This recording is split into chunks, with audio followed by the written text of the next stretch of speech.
ভারতে তামিলনাড়ুর ক্ষমতায় গিয়ে রাজ্য সরকার পরিচালিত 7 শতাধিক মদের দোকান বন্ধের নির্দেশ দিয়েছেন থালাপতি জোসেফ বিজয়। বন্ধ হওয়া দোকানগুলোর বেশিরভাগই মসজিদ, মন্দির, শিক্ষা প্রতিষ্ঠান ও বাস স্ট্যান্ডের আশপাশে অবস্থিত।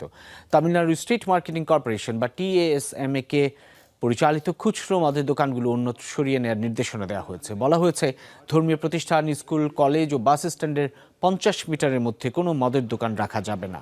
TASMACর মদের দোকান থেকে বিপুল রাজস্ব পায় রাজ্য সরকার। তাই এই সিদ্ধান্তে সরকার আর্থিক চাপে পড়তে পারে বলে মনে করছেন বিশ্লেষকরা।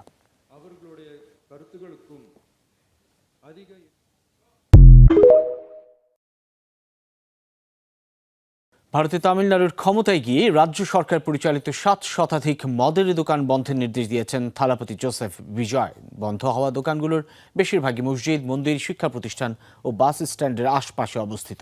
তামিলনাড়ু স্ট্রিট মার্কেটিং কর্পোরেশন বা TASMA কে পরিচালিত খুচরো মদের দোকানগুলো অন্যত্র সরিয়ে নেওয়ার নির্দেশনা দেওয়া হয়েছে। বলা হয়েছে, ধর্মীয় প্রতিষ্ঠান, স্কুল, কলেজ ও বাস স্ট্যান্ডের 50 মিটারের মধ্যে কোনো মদের দোকান রাখা যাবে না।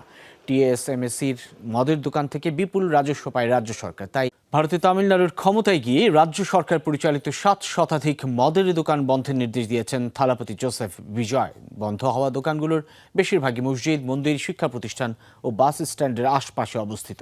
তামিলনাড়ু স্ট্রিট মার্কেটিং কর্পোরেশন বা TASMA কে পরিচালিত খুচরো মদের দোকানগুলো অন্যত্র সরিয়ে নেওয়ার নির্দেশনা দেওয়া হয়েছে। বলা হয়েছে, ধর্মীয় প্রতিষ্ঠান, স্কুল, কলেজ ও বাস স্ট্যান্ডের 50 মিটারের মধ্যে কোনো মদের দোকান রাখা যাবে না।